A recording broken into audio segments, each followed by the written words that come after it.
tensor de deformaciones. Pero como este tensor está muy vinculado y muy relacionado con el tensor que ya estuvimos viendo, que es el tensor de tensiones, me parecía interesante y divertido imaginarnos esta situación en la del caballito levantando unas pesas, en donde evidentemente el esfuerzo del caballito también está representada la deformación de la barra. Bueno, es como que existe esta relación biunívoca entre los dos tensores, por eso es importante pensarlo así. Cuando hablamos del esfuerzo, ya lo vimos todos estos esfuerzos, pero vamos a tratar de pensar claramente qué se produce cuando hablamos de justamente la intensidad de las fuerzas que están vinculadas y distribuidas en el cambio de forma de un cuerpo, y el esfuerzo se define en términos de fuerza por unidad de área, esto ya lo sabemos, y claramente también podemos identificar como tres esfuerzos básicos asociados claramente al grado de formación que se va a presentar en esa pieza, y tenemos obviamente un estado de tensión, un estado de compresión y una deformación que puede estar asociada a un estado de corte.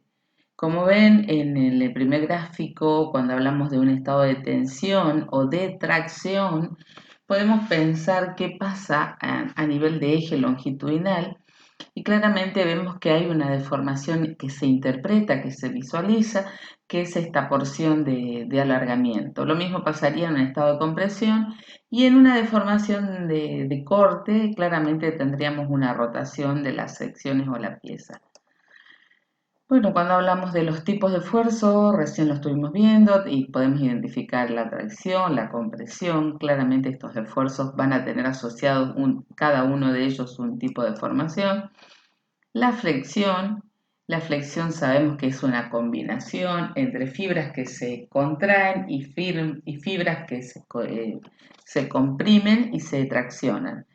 Y la sección de corte o el esfuerzo de corte, que claramente es un cizallamiento, un deslizamiento entre las piezas, y si uno lo ve de una manera más infinitesimal, se produce una rotación.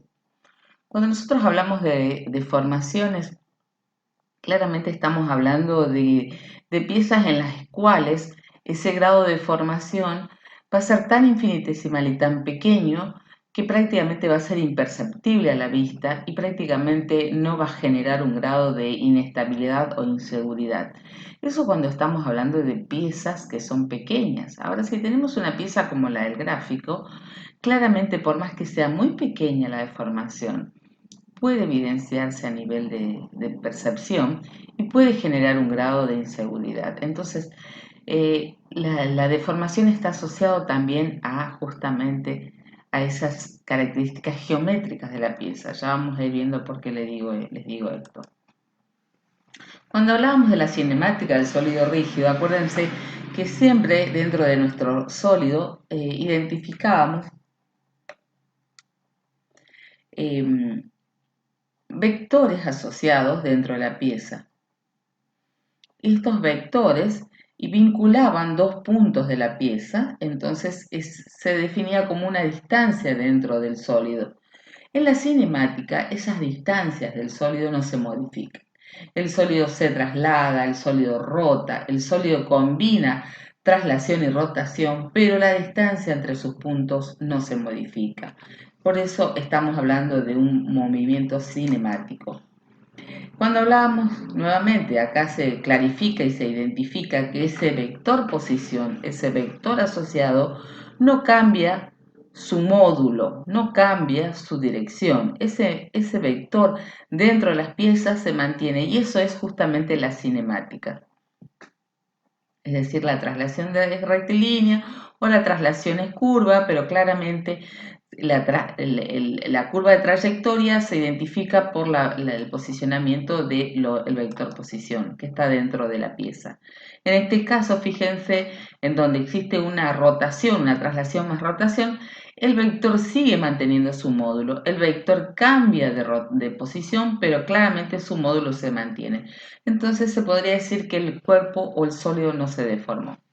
En cambio, en la deformación, que es el estudio del movimiento relativo de sus partículas, claramente en la deformación ya empieza a modificarse y a generarse esas fuerzas aplicadas, modifican el volumen y la forma del sólido, en mayor o menor grado.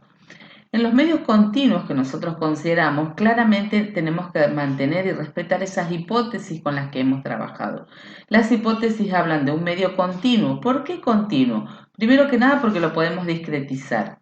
Si lo podemos discretizar, podemos encontrar elementos discretos que claramente esa discretización después la podemos integrar nuevamente para tener ese medio continuo. Todo esto forma parte de la hipótesis del medio continuo. También podemos decir que es elástico, claramente ese cuerpo que se deforma, atraviesa y se deforma en una curva que cuando se descarga el sólido vuelve a transitar esa misma curva, es decir, es lineal y es isótropo y claramente se cumple la elasticidad. La relación, se lo define perfectamente con la ley de Hooke. Sobre las propiedades mecánicas del sólido, y no tendrán direcciones preferentes de deformación, las deformaciones de los puntos materiales serán infinitesimales de primer orden. Otra hipótesis fundamental, y no nos olvidemos de esto, las deformaciones son infinitesimales de primer orden. La deformación se define como el cambio de forma de un cuerpo, el cual se debe al esfuerzo, al cambio térmico, al cambio de humedad o a la suma de todas estas causas, en conjunción con el esfuerzo directo. La deformación se supone como un cambio lineal y se mide en unidad de longitud. En los ensayos de torsión se acostumbra a medir también la deformación como un ángulo de torsión entre dos secciones específicas. Bueno, habiendo determinado este concepto de deformación, podemos pensar claramente qué pasa cuando se aplican las cargas al sólido. Sólido que se deforma y evidentemente esa deformación que no conocemos ni sabemos, porque nosotros vamos a solicitar a un cuerpo, vamos a cargarlo. Cuando digo solicitar quiere decir que lo voy a cargar y le voy a incorporar ese estado de solicitación, pero no sé cómo se va a deformar. Entonces, en base al desconocimiento que tenemos que empezar a plantear hipótesis y tenemos que decir cuáles son los rangos posibles de deformación para poder establecer ese campo de deformación o el campo imagen, porque nosotros vamos a tener un campo de dominio que se va a convertir en un campo imagen. Bueno, ¿qué pasa en ese campo imagen? ¿Cómo vamos a llegar a ese campo imagen? Vamos a suponer que las deformaciones que se producen dentro del sólido son pequeñas. Fundamental, primera hipótesis, de manera tal que la geometría del sólido antes y después de formarse es a efectos prácticos la misma. ¿Por qué es esto? Porque estamos dentro de un campo elástico, vamos a decir que es infinitesimal, es imperceptible a la vista, bueno, todo esto vamos a como empezar a establecer hipótesis. Fíjense lo que pasa en este campo o análisis de deformación asociado a un estado de solicitación. En principio, estamos viendo que existe una fuerza, una carga que solicita una pieza. Segundo, vamos a analizar qué pasa con esa carga, qué tipo de carga es. Una carga cuasi estática, es una carga que va variando en el tiempo, una carga muy poco varía en el tiempo, por eso es cuasi estática. La carga se podría decir, hasta podríamos decir que es constante y que a medida que esa carga se va generando en el cuerpo se va deformando. ¿Cómo se va a ir deformando? Y bueno, en principio lo que está sucediendo en esa simulación es que la deformación es transversal, es decir, que la sección transversal se va reduciendo a medida que se va alargando de una manera longitudinal, ¿sí? En este campo, en esta simulación, ¿qué vemos? Primero que nada estamos viendo que la rotación de la sección de un plano es paralela en el sentido de la fuerza, ¿sí? La rotación de la sección. Se podría decir que esta fuerza contenida en ese plano hace rotar la pieza en una variación de un ángulo muy pequeño, pero que hace rotar la pieza. La deformación, si la asociamos de una manera longitudinal, vamos a encontrar que varía longitudinalmente y esa variación va a estar establecida en función de la longitud inicial. Por eso dice que epsilon L es el cociente entre delta L sobre L0. Si nosotros identificamos dos puntos dentro de esa sección y lo analizamos en una configuración que puede ser deformada y no deformada, Esos dos puntos claramente van a ir a encontrarse a posiciones nuevas que van a tener sus variaciones delta P y delta Q, del punto P y del punto Q. Si nosotros establecemos como la relación epsilon asociado al eje X, ¿no? Acuérdense que en este caso la deformación es longitudinal y está asociada al eje X que pasa por la pieza. Entonces, epsilon X de P es igual al límite cuando delta X, fíjense cuál es. Delta X es el vector posición o la distancia entre los dos puntos de la configuración sin deformar. Cuando delta X tiende a cero, es decir, cuando estos dos puntos están muy próximos, pero en realidad esos dos puntos tienen una configuración de variación o de deformada, que pasan a tener P asterisco Q asterisco menos PQ sobre PQ, que vendría a ser la longitud inicial o la distancia inicial. Este cociente justamente es el límite que dice cuando delta U sobre delta X y delta X que tiende a cero, o el diferencial de U con respecto a X de P.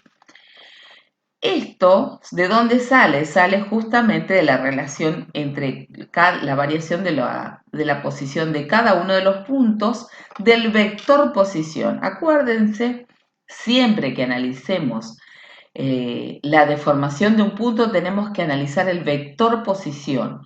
Un vector tiene punto inicial, punto final. Siempre, acuérdense el concepto de vector. Vector tiene, para que se defina un vector, tiene punto de origen, tiene módulo, tiene dirección y sentido. Bueno, a nosotros en el vector posición nos interesa las propiedades de esa longitud, ese módulo, para poder comprender cuánto varía ese módulo. En una deformación angular o tangencial o de corte de cizalladura, claramente lo que va a variar es la rotación de las piezas, de la pieza o de la sección de la pieza, y esa rotación de la pieza la vamos a considerar que es infinitesimal. Fíjense en el gráfico de abajo, claramente el esfuerzo está contenido en el plano y está asociado, miren, a qué tipo de esfuerzo conocido, a los tau que estaban contenidos en los planos de corte.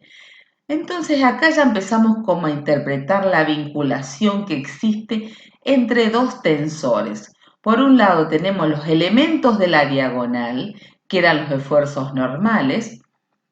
Los esfuerzos normales claramente están asociados a las deformaciones longitudinales y los esfuerzos extradiagonales, que eran los tau, están asociados a las distorsiones angulares, que son estas rotaciones o estas variaciones de ángulo. Fíjense, la tangente de gamma y z es aproximadamente gamma y z, que es igual a la variación de delta sobre h. El delta y esta relación entre la tangente y el ángulo se puede adoptar y se puede decir que es prácticamente aceptable porque nuestros ángulos son muy pequeños. Entonces la variación de la tangente del ángulo es igual al ángulo y es igual a la relación de opuesto sobre adyacente. Bueno, volvemos al concepto de Sor-Cartòa. En relación a la deformación, cuando estábamos hablando de deformaciones específicas, nuevamente se da a una elongación promedio sobre la longitud original. Claramente podemos identificar deformaciones asociadas a cada uno de los ejes y en correspondencia con las deformaciones representadas en esos ejes. Fíjense, acá tenemos una deformación, la epsilon XX, que es igual al límite de delta X sobre X cuando X tiende a cero. Claramente es esta variación que tengo asociada y en correspondencia con el eje X. Si lo puedo hacer con el eje X, lo puedo hacer con el eje Y y lo puedo hacer con el eje Z. Entonces, si lo puedo hacer, interpretar como estados puros asociados a cada uno de los ejes y después considerar la suma de esos estados, voy a aplicar claramente el estado de superposición. ¿Y por qué puedo hacer esto? Porque estoy hablando de deformaciones lineales en el campo elástico. Acá tengo la variación angular o la rotación de la pieza de la sección en correspondencia también con el eje. Ya cuando hablamos de la rotación de una pieza estamos hablando de un plano de deformación que voy a analizar, que en este caso es el plano XY. Fíjense, si lo puedo analizar para el plano XY, también lo puedo analizar para el plano YZ y también lo puedo analizar para el plano ZX. Principio. Nuevamente puedo identificar la rotación de las piezas en una manera individual, acá asociada a cada plano, y después sumo los estados en cada plano. Bueno, volviendo a este plano, a esta mirada bidimensional, que yo interprete bidimensionalmente no es que estoy hablando de un estado plano. Más adelante ya vamos a ver lo que pasa en un estado plano. En este caso estoy analizando de una manera bidimensional, nada más, en donde tengo las dos direcciones X e Y, y bueno, claramente identifico la rotación de esa sección, que es identificada como el límite de delta X, de delta Y sobre X cuando X tiende a 0, que es la tangente θ y X, y es aproximadamente al ángulo θ y X. ¿Por qué? Porque la variación del ángulo es muy pequeña. ¿Qué pasa cuando considero todo un entorno del punto? Bueno, en esta diapositiva van y repasan el video del polinomio de Taylor, que lo subí a la plataforma y lo van a ver. El polinomio de Taylor, ¿qué decía? El polinomio de Taylor decía que cuando yo tengo una función y quiero saber cómo se va a comportar esa función cuando se produzcan variaciones asociadas a diferentes grados a diferentes grados de derivación y también en correspondencia con los ejes, voy a poder encontrar como un polinomio en el cual voy a ir interpretando una aproximación. A medida que yo tengo muchos términos de ese polinomio, puedo decir que estoy ajustándome en la deformada. Bueno, nosotros no vamos a tomar muchos términos.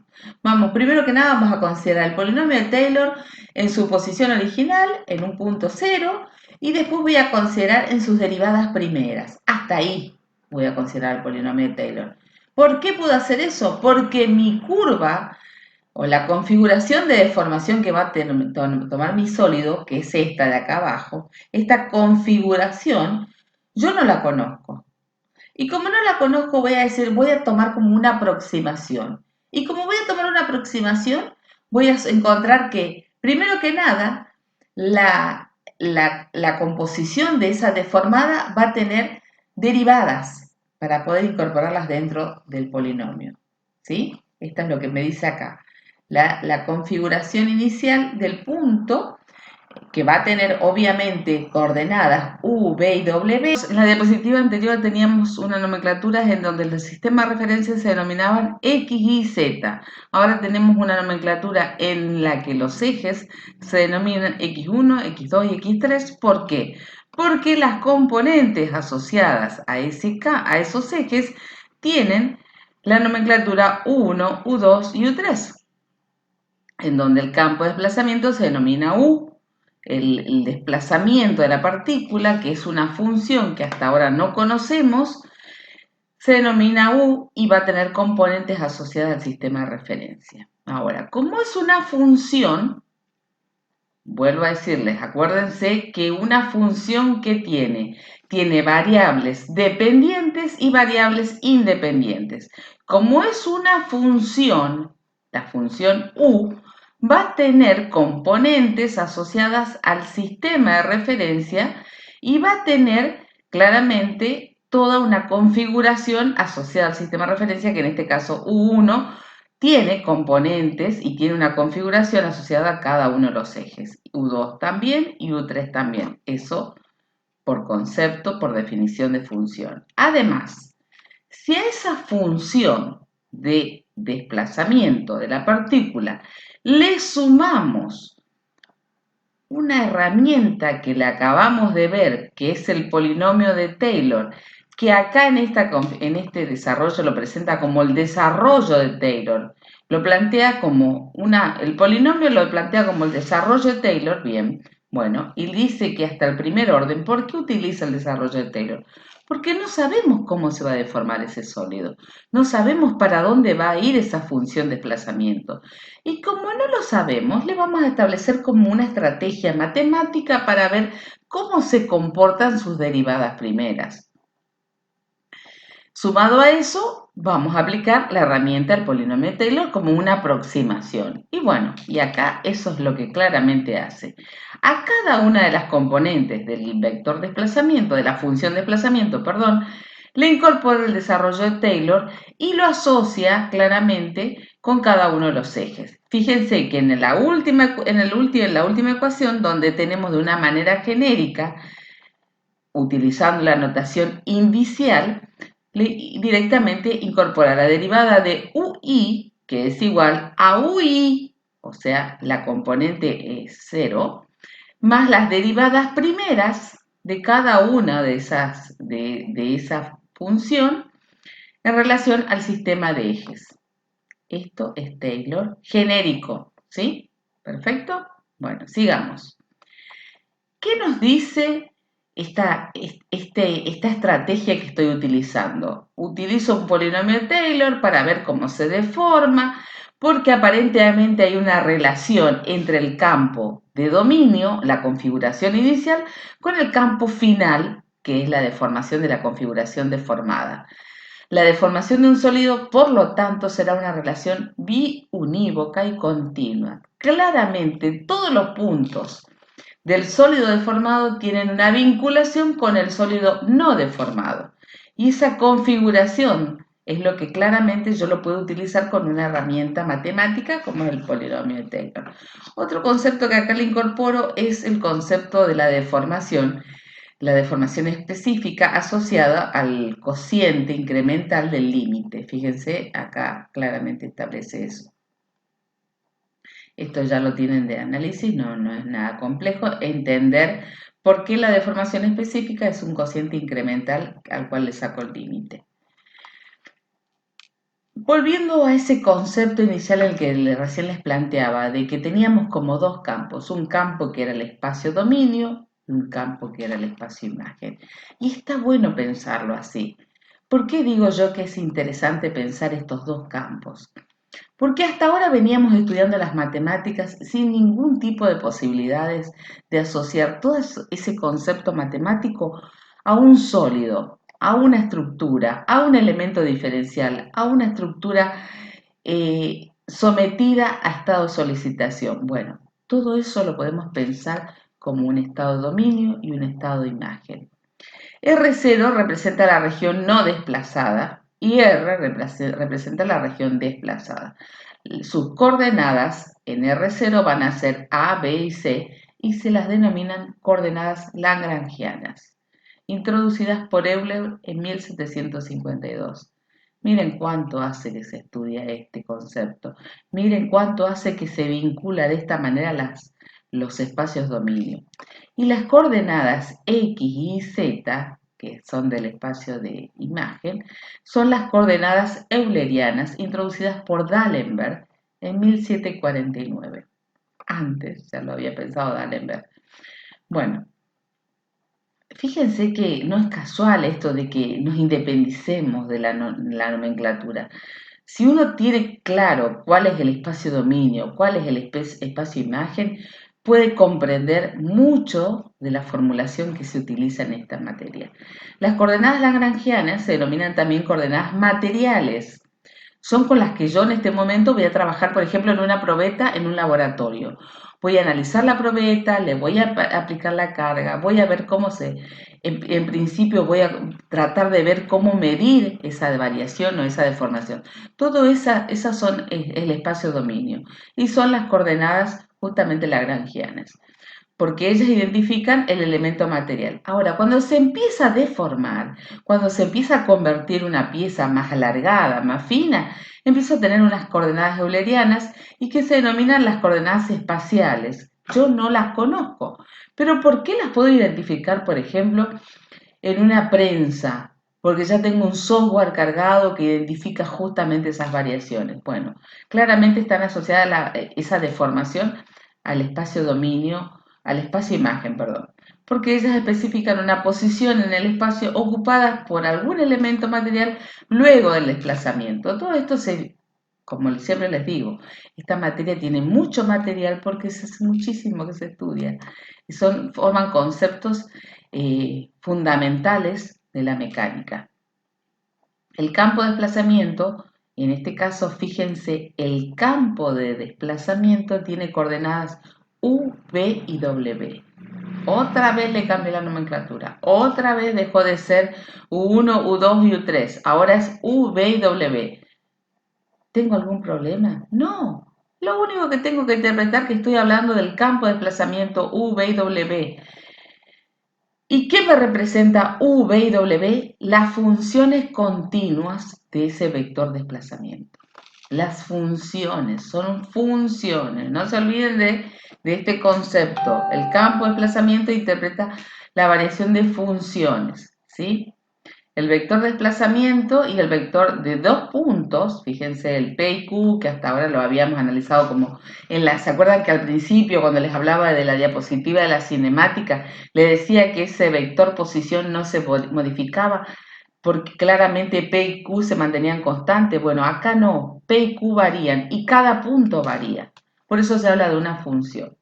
Bueno, y acá el delta Q, que claramente tiene componentes asociados al sistema de referencia. Fíjense, cada sistema de referencia tiene sus versores para poder identificar las componentes asociadas al sistema de referencia.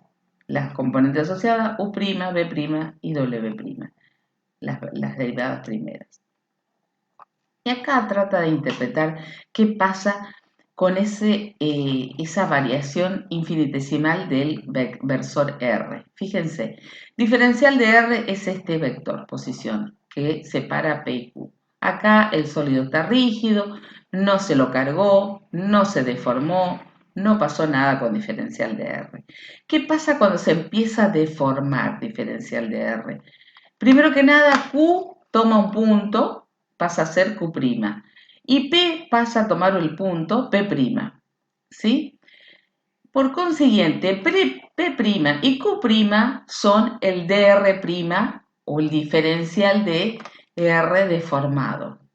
Ahora, es muy fácil interpretar para dónde va a ir dr' y no es muy fácil. No sé cómo se va a deformar. Entonces, lo que primero voy a tratar de ver es qué pasó de una manera lineal, cinemática. ¿Se acuerdan del concepto de cinemática?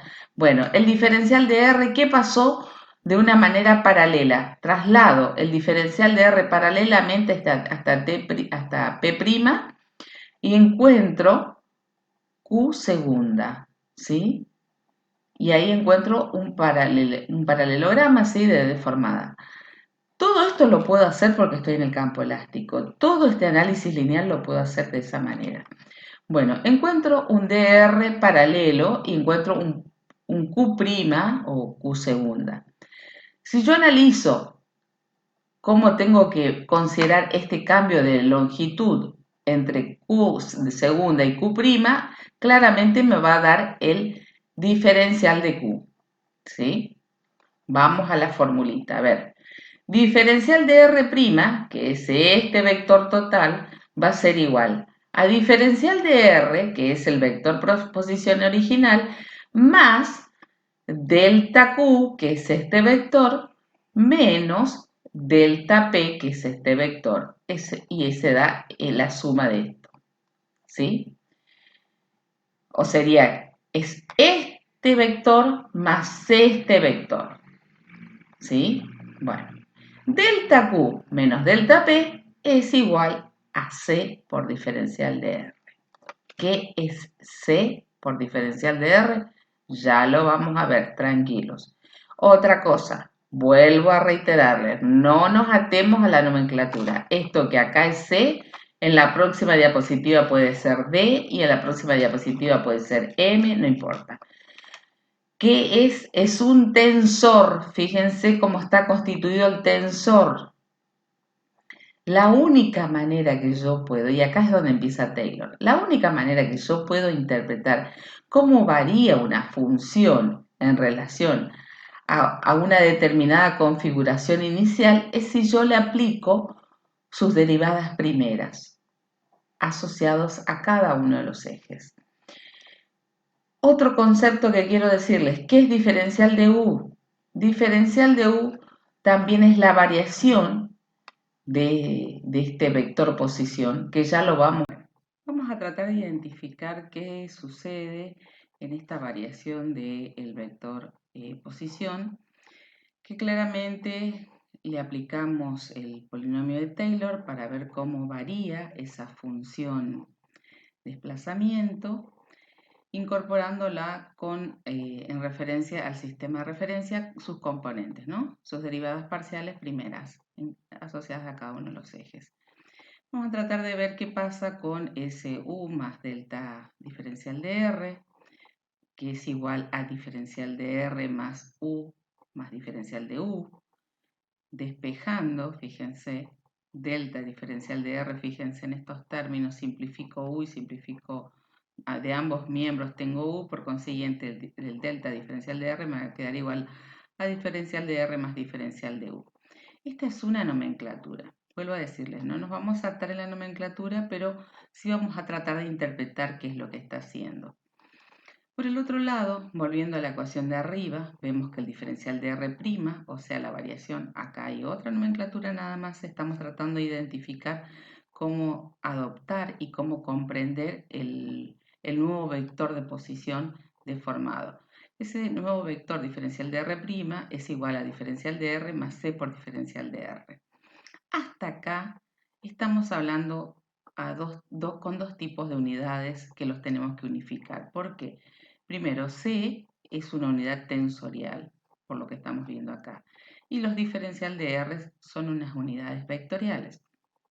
Por consiguiente, lo que tengo que hacer es tratar en principio que este diferencial de R, el primer miembro, convertirlo en una unidad tensorial para poder decir que tengo la suma de dos tensores. Si tengo este diferencial de R multiplicando a la matriz identidad, podría decir que claramente ahí voy a tener la suma de dos tensores.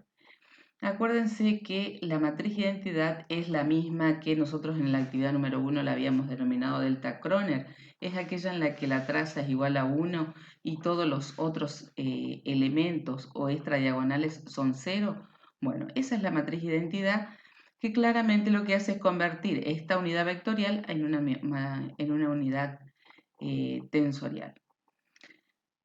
Lo que sigue siendo es un artilugio matemático. Y acá vienen aquellos conceptos que tenemos que tener claros. Nosotros tenemos que tratar de encontrar estados puros para poder comprender esos procesos de deformación, para poder comprender qué hace cada uno de esos estados puros en la deformada del sólido. Por un lado, lo que va a hacer es separar esta matriz C, perdón, acá está, esta matriz C la separa en dos matrices, en D y en R. Y agrupa, separa, deja para un lado la D y agrupa la I más R. Y todo lo multiplica por diferencial de R. Ya lo vamos a ver, no nos vamos a desesperar, vamos a ir entendiendo por parte. Esta unidad de dos matrices, por un lado, fíjense que es como si seguimos sosteniendo más la identidad, es como si fuese nada, es como que le sumo 1. Dice, por un lado tengo la longitud de la fibra antes y después, y es fundamental analizar el gradiente. El gradiente, como saben, es este tensor, o las componentes de las variaciones de las derivadas parciales. El gradiente del desplazamiento, pues es el que determina el cambio indicando la definición. Por lo tanto, tenemos las matrices D, R y C y que tienen carácter tensorial conocidas como, por un lado, la matriz D, conocida matriz de deformación lineal, y por el otro lado, el tensor de matriz de rotación lineal. Ustedes recuerdan que cuando hablamos de las deformaciones lineales, estamos hablando de una composición de una deformación. Ya vamos a ir viendo esto. ¿Qué estoy haciendo? Vamos a ver, básicamente, esta es otra nomenclatura, pero es lo mismo. Fíjense, acá incorpora la nomenclatura R0, nosotros antes teníamos de R, a esa nomenclatura R0 yo le sumo un desplazamiento U. Fíjense, le sumo un desplazamiento U y voy a tener un valor nuevo de R, que antes lo llamábamos de R'. Bueno, esa suma de componentes están, y fíjense, este gráfico es muy interesante, porque acá claramente está representando que el vector posición está asociado a una función desplazamiento C0 y cuando se deforma incorpora otra función, lo que siempre les digo, función C. Entonces, la variación de dr0 va a ser una variación de dr en la nueva curva o función de desplazamiento, en la cual voy a tener U más delta U. Veamos el ejemplo. Tenemos el campo de desplazamiento de la función del vector. Acuérdense que cada componente del vector de desplazamiento, al ser una función, tiene componentes asociadas en el sistema de referencia. Y estas funciones, antes de deformarse, van a ser U, V y W. Esta nomenclatura, acuérdense, en esta tipografía es U, V y W. En la otra bibliografía puede ser X1, X2 y X3. En otra puede ser X, Y, Z. No importa. Lo importante es que yo sé que estoy hablando de las componentes del campo de desplazamiento asociado al sistema de referencia. Esas componentes del sistema de desplazamiento, del campo de desplazamiento, perdón, tienen funciones asociadas en cada uno de los ejes. Ahora, ¿cómo voy a encontrar la relación entre la nueva posición o el nuevo campo de desplazamiento en relación a la información que tengo del campo de desplazamiento original? Aplicándole Taylor. Y acá claramente es lo que hace en estos polinomios. U', B' y W' son las nuevas componentes de la función desplazamiento, del campo de desplazamiento en el nuevo sistema, en el campo deformado, que va a ser igual a delta Q más delta P más M por diferencial de R. ¿Qué es lo que yo les había dicho anteriormente? La nomenclatura no me tiene que condicionar. Yo sé que esta matriz que afecta al vector posición, M, que en la otra diapositiva se denominaba C, bueno, es la misma matriz y es la matriz jacobiana del campo de desplazamiento asociado al sistema de referencia. Y eso es lo que está representado acá también. La componente o gradiente de la función desplazamiento. ¿Sí? Bueno, sigamos. Vamos a ir entendiendo a poco. Resolviendo nuestro campo de desplazamiento, podremos obtener las coordenadas del desplazamiento del punto en la nueva función desplazamiento. ¿Qué hace entonces? Fíjense, tenemos las coordenadas del nuevo campo de desplazamiento, U, V y W, U asterisco, V asterisco y W asterisco, que es igual a UQ, o sea, el desplazamiento de Q, que va a ser igual al desplazamiento de P más J por diferencial de R. Fíjense, nuevamente el cambio de nomenclatura no nos tiene que asustar. J ya empieza a incorporar como una nomenclatura asociada. J está asociada a la jacobiana, como habíamos dicho, esa matriz de las derivadas parciales. Y acá es donde empieza a tratar de entender y separar esa matriz en dos componentes para poder definir esos estados puros que yo les decía. Si a un valor yo le sumo y le resto una constante, ese valor se mantiene igual. Si yo a un número le sumo y le resto, por ejemplo, yo tengo como un valor 4, le sumo 0,5 y le resto 0,5, sigo teniendo 4. ¿Sí? Bueno, eso es lo que hace acá. Acá hace esto. A esa matriz jacobiana le suma y le resta su traspuesta sobre 2.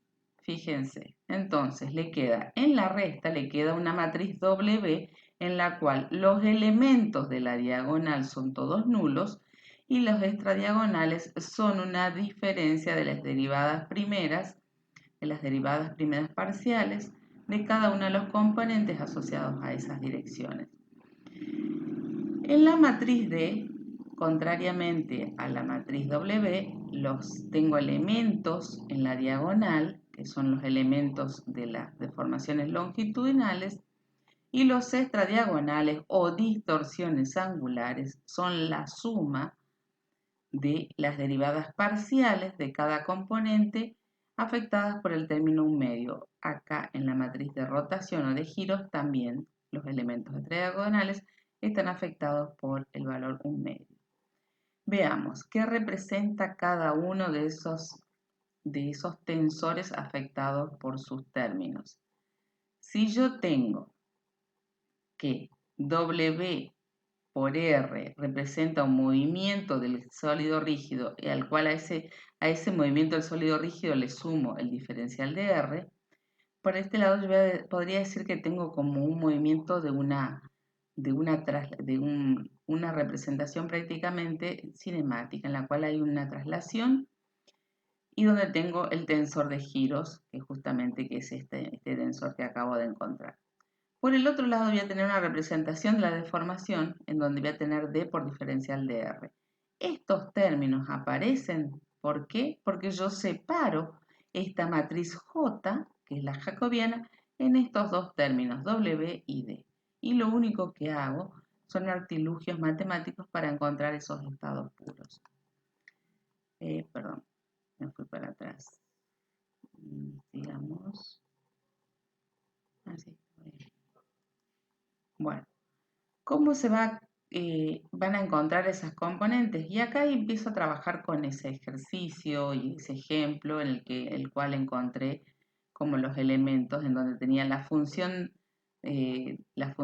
desplazamiento asociado a cada una de sus componentes. Entonces saco que las deformaciones longitudinales son las derivadas de U con respecto a X, la derivada de B con respecto a Y, la derivada de W con respecto a Z. Acuérdense que esta nomenclatura puede variar, ustedes no se tienen que asustar, puede ser la derivada de X1 con respecto a X1, o la derivada de U1 con respecto a X1, la derivada de B1 con respecto a X2 y la derivada de W1 con respecto a X3. O sea, esas nomenclaturas pueden variar, no se tienen que asustar.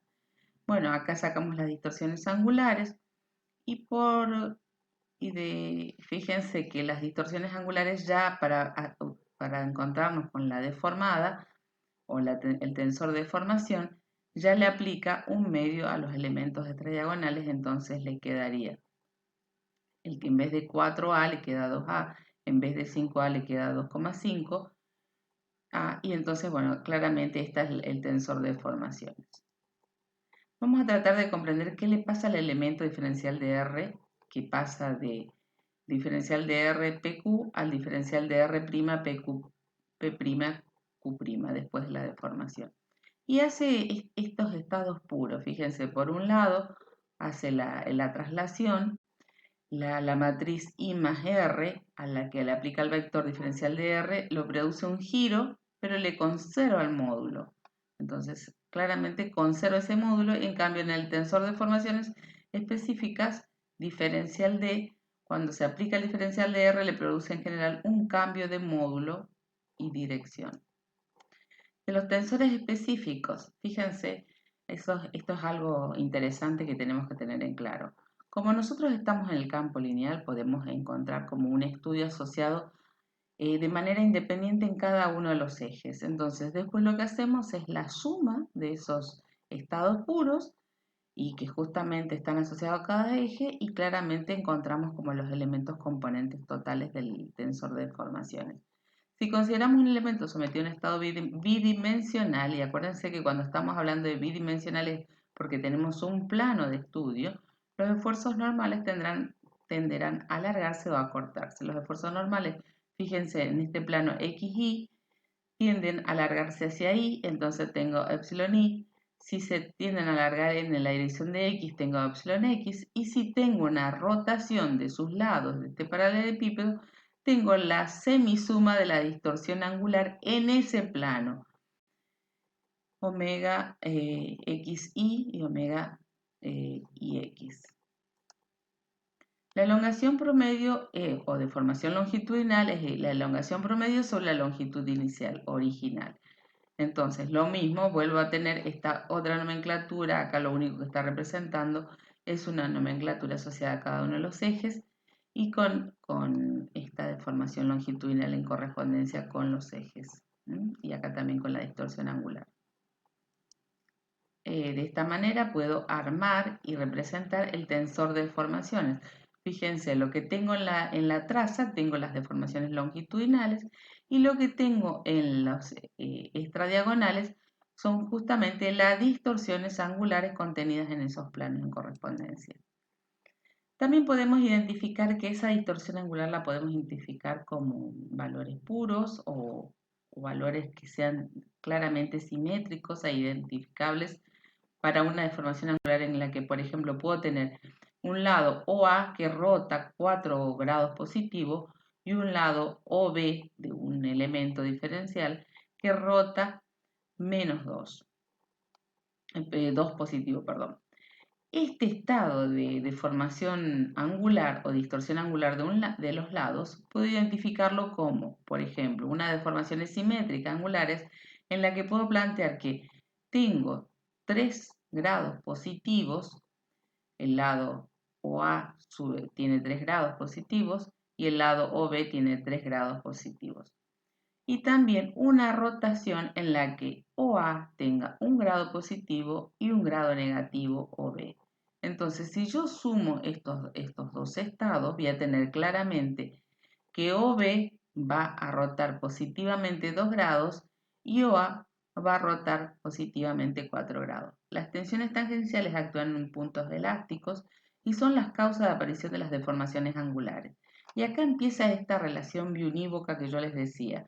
El estado de tensión genera deformaciones también muy asociadas a cada uno de los elementos del tensor. Acuérdense que el tensor de tensiones teníamos las tensiones normales en los ejes y los elementos extradiagonales eran las tensiones cortantes o tangenciales. Las tensiones tangenciales son las que producen las deformaciones angulares y los esfuerzos normales contenidos en la traza son los que están asociados a las deformaciones longitudinales. Estas deformaciones no llevan aparejados alargamientos o acortamientos, que son las angulares del punto elástico, sino que simplemente distorsionan la geometría. Y fíjense, acá tenemos justamente una relación de distorsión angular contenida en ese plano XY, que ya lo habíamos visto en lo práctico, solamente acá representamos. Y acá en estos gráficos vemos cómo la deformación de ese paralelepípedo se puede descomponer justamente en esos estados puros que yo les decía que nosotros buscamos para identificar cómo se deforma ese sólido. Traslación, rotación, deformación lineal y una deformación angular simétrica en este caso. Bueno, analizados los gráficos, ustedes tienen el Power, así que lo pueden ver en detalle. Las deformaciones unitarias, acuérdense siempre que estamos hablando de lo mismo que hablábamos con el estado de tensión. Acá tenemos la deformación unitaria, va a tener dos componentes, una tangencial y una normal, y también podemos identificar que es unitaria porque hacemos una relación en su dirección asociado a una deformación original del vector posición, ¿sí? Bueno, acá tenemos claramente en los puntos cada uno de los posibles estados de deformación y después unimos esa composición en el sistema de referencia justamente para identificarlo. Sobre los desplazamientos longitudinales asociados a cada uno de los ejes, vamos a tener sus componentes asociadas a cada uno de los ejes y como va a tener sus componentes asociadas a cada uno de los ejes, acuérdense que para encontrar sus componentes deben estar afectados por los versores de los ejes. Los versores de los ejes son, en este caso, representados coseno de alfa, coseno de beta y coseno de gamma. Esos son los versores de cada uno de los ejes que tienen que afectar a las deformaciones longitudinales contenidas en cada uno de los ejes. En caso que tengamos IJK, serían las deformaciones multiplicadas por los versores, es lo mismo. Bueno, desplazamientos angulares también contenidos en cada uno de los planos. Acuérdense que acá están asociadas a cada uno de los planos. Las distorsiones angulares siempre son asociadas a los planos. Entonces tenemos el plano XY, el plano XZ y el plano ZY. ZY, que es el último plano. En cada uno de los planos vamos a tener nuestras distorsiones angulares y finalmente todos los desplazamientos obtenidos quedarían obtenidos como la suma de las deformaciones longitudinales más las deformaciones angulares o distorsiones angulares asociadas en cada uno de los planos. Y de esta manera podemos conformar el tensor de deformaciones. Este es un planteo bidimensional en el que tengo solamente las componentes X e Y de la misma manera y es el tensor S inicial con el que habíamos arrancado, que era el tensor C. Esta es otra nomenclatura, nada más que lo que estoy tratando de mostrarle en cada diapositiva es como lo mismo se dice, pero de diferentes nomenclaturas, siempre encontrando esta composición en la que yo voy a tratar de separar esa matriz jacobiana en dos componentes que me definen estados puros. Una de rotación en la cual la traza es nula y los elementos extradiagonales están presentes, y la otra es el tensor de deformaciones en la cual tengo valores en la traza y tengo valores en los elementos extradiagonales. La suma de D más R me da la matriz jacobiana o matriz de deformación. Esta diapositiva ya la vimos, que es justamente las componentes de la función de desplazamiento asociados al nuevo sistema con sus variaciones asociadas por la composición del polinomio Taylor. Matricialmente podemos escribir esa matriz C que se denomina matriz J, matriz M, bueno, es la misma, solamente incorporé diferentes nomenclaturas para que se vayan familiarizando con estas composiciones, estas matrices. Descomposición de M, nuevamente, acá ya la llama M y dice que justamente la matriz de rotación es una matriz antisimétrica y la matriz D es una matriz simétrica. Lo mismo que veníamos analizando antes, solamente con una composición tridimensional y de los tensores, cada uno en correspondencia de la suma de esa matriz jacobiana. Las hipótesis, acuérdense que nosotros estamos siempre hablando de unas hipótesis de deformaciones pequeñas. Esto es fundamental, que se acuerden y graben que esta hipótesis se debe cumplir para aplicar justamente toda esta teoría. Y bueno, y acá representa lo mismo, pero con otra nomenclatura. J, el tensor de gradientes de desplazamiento o jacobiano. Epsilon es el tensor de pequeñas deformaciones. W, el tensor de rotaciones. Y claramente es lo que representa acá. Acá la suma, nuevamente, y las deformaciones en torno a un punto, de acuerdo a su descomposición. Lo mismo que veníamos analizando, pero con las pequeñas deformaciones. Y el vector de formación con sus componentes intrínsecas. Como es un vector que está contenido en un plano, ese vector, acuérdense siempre que está contenido en un plano, va a tener lo que esté contenido en un plano siempre va a tener dos componentes. Va a tener la componente tangencial y la componente normal. Igual que el tensor de tensiones, pero en este caso es el vector de deformación. Este gráfico y esta diapositiva se las representé para que vean que la deformación en un punto siempre es algo constituido por una función, porque cada punto de un sólido es solidario con el siguiente. Por consiguiente, esa deformación no puede ser arbitraria, esa deformación está asociada a un campo y esa deformación claramente está definida por estas funciones de desplazamiento, que ya van a ver que tienen mucha importancia. Considerando un punto elástico de dimensiones infinitesimales, podemos determinar sus dimensiones lineales, así como sus ángulos de giro. Y acá nuevamente empezamos a representar justamente esa composición elástica de cada uno de los lados del paralelepípedo. Fíjense, todos asociados, sus lados están asociados a los diferenciales. El punto elástico antes de formarse y después de formarse. La descomposición del movimiento, fíjense, claramente acá está representándolo por vectores. Un movimiento de traslación, giros definidos por la matriz hemisimétrica y deformaciones definidas por la matriz. Esto es para identificar en vectores como podemos identificar. Y acá nuevamente otra nomenclatura, de esas matrices. La matriz de deformación, esta nomenclatura está muy interesante porque es la notación indicial. Fíjense qué interesante esto de poder representar estas matrices asociados a los índices, es de una manera sintética, acotada, pero si yo empiezo a variar los índices voy a encontrar todas las componentes de esa matriz. La matriz simétrica, la matriz antisimétrica, las de giro siempre, la traza es nula.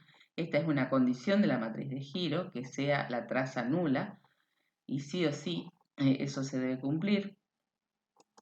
Y bueno, en la interpretación del tensor de rotación, como vemos la rotación de un cuerpo siempre sin deformarse y la deformada.